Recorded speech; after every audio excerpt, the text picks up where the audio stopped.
बिना बदले, बिना डरे, जज्बा सच का लिए, सच दिखाते हैं। पहले डॉक्टर B.R. अम्बेडकर व माननीय काशीराम जी को अपनी श्रद्धांजलि अर्पित करता हूं। आज वकील साहब शाहरुख खान के निवास पर हो रही बहुजन समाज पार्टी के माननीय जिला अध्यक्ष की अध्यक्षता में मीटिंग हो रही, जिसके मुख्य अतिथि हमारे बड़े भाई विनोद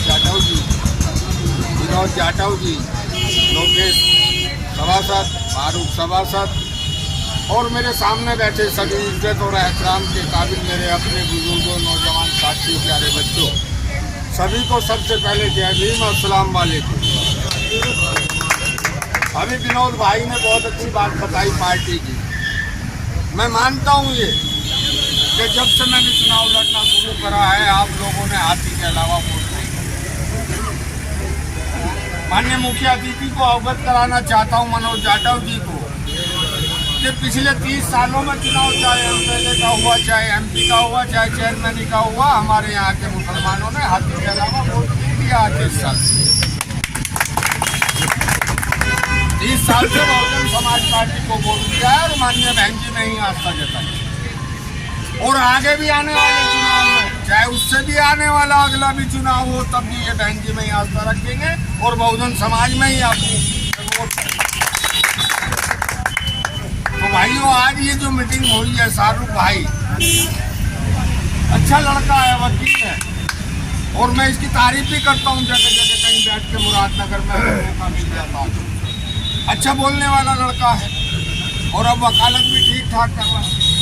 अब इसे पार्टी ने कुछ जिम्मेदारी इसके कंधों पे दी है, तो हम सब का फर्ज बनता है कि हम इसकी हौसला अफजाई करें, इसकी हिम्मत करें।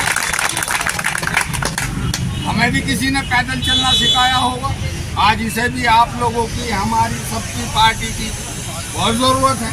आज पार्टी ने इस नौजवान पर विश्वास जताया है, तो मैं उम्मीद करूँगा कि भाई इसकी हौसला और हिम्मत को आप साथ दोगे, इसकी हिम्मत बढ़ाओगे, तभी तो आने वाली नई नस्ल हमसे बाद में चलेगी।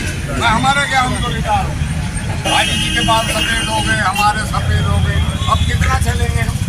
अब तो इन्हीं काल को गुजरना, इन्हीं को आगे आना, और इन्हीं को हमने आज तक 30 साल में, 40 साल में जो भी पार्टी से सीखा है या जो भी हमने बहन जी से सीखा है, वो सभी लोगों को सिखाना, इन लोगों के साथ काम कंधे से कंधा मिलाकर।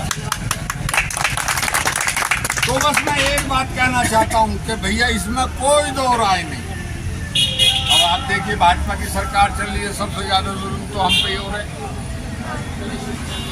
सबसे ज़्यादा जुल्म हम पे हो रहे हैं। हम अपनी आवाज़ भी नहीं उठा सकते। उस जुल्म को, जो जुल्म हम पे हो रहा, हम उसको बयां भी नहीं कर सकते। कोई सुनने वाला ही नहीं है, किसका आगे जाना भाई, कोई सुनने वाला ही नहीं है। सब्र करके बैठ जाते। सब्र के अलावा हमारे हाथ में कोई और चीज़ है भाई, जो मैं पूछना चाहता हूँ।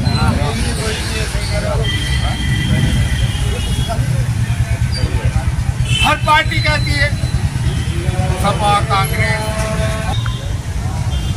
कि हम इसलिए हारे, हमें मुसलमानों ने वोट नहीं करा। अरे क्या सारी पार्टियों का ठेका हम मुसलमानों ने ले लिया? हम वोट भी गए और बाद में गाली भी खाते हैं। हमने एक तरफा समाजवादी को वोट दिया पिछले चुनाव में, उसका नतीजा आज हम भुगत रहे। सजा हमें मिल रही, मकान दुकान हमारे ढाए जा रहे, मुकदमे हम पे लगाए जा रहे, जेल हम जा रहे, हमारी अजान नमाजों को पाबंदी लगाई जा रही, हमारे खाने पीने ओढ़ने पहनने पर पाबंदी लगाई जा रही। मतलब जो भी उनकी कलम में ताकत है आपके खिलाफ एक्शन लेने की, वो लिया जा रहा है। या बताओ, नहीं लिया जा रहा? अब समाजवादी को एक तरफा इतना वोट दे दिया, इससे ज्यादा हमारी ताकत भी नहीं है देने की, इससे ज्यादा हमारे पास है भी कुछ नहीं, लेकिन कामयाब नहीं हुआ। हम ठेका ले लेते हैं कि बीजेपी को हराएंगे। भाई ये ठेका किसने दे दिया भाई तुम्हें कि तुम बीजेपी को हराओगे? रोल मचा दें हम बीजेपी को हराएंगे, हम बीजेपी को हराएंगे, बीजेपी हम पे हारती नहीं, बाद में हमें यही सजा भुगतनी पड़ती। भाई बीजेपी हम पे हारती नहीं, क्यों नहीं हारती? क्योंकि हम गलत फैसला करते, गलत निर्णय लेते। जिस दिन सही फैसला ले लेंगे उस दिन बीजेपी हार जाएगी।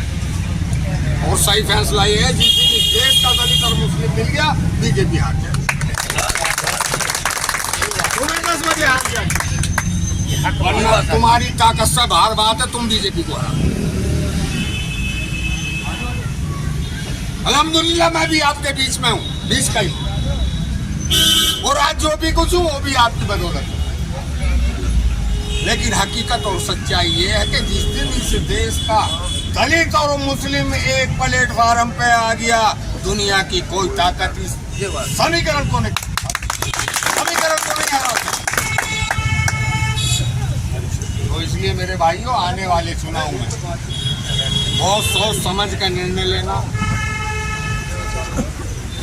मैंने सुना जब मैं बैठ जाता हूँ उन लोग के बीच में, कि यार बहन जी बोलती नहीं मुसलमानों के बीच में। अरे माना नहीं बोलती मुसलमानों के लिए, लेकिन वो करती है मुसलमानों के। वो जितना करती है उतना भी नहीं बता पाती है मुसलमानों को। सही बात तो ये है, और उसकी वजह ये है कि बहुजन समाज पार्टी का जो कार्यकर्ता है वो मुस्लिमों में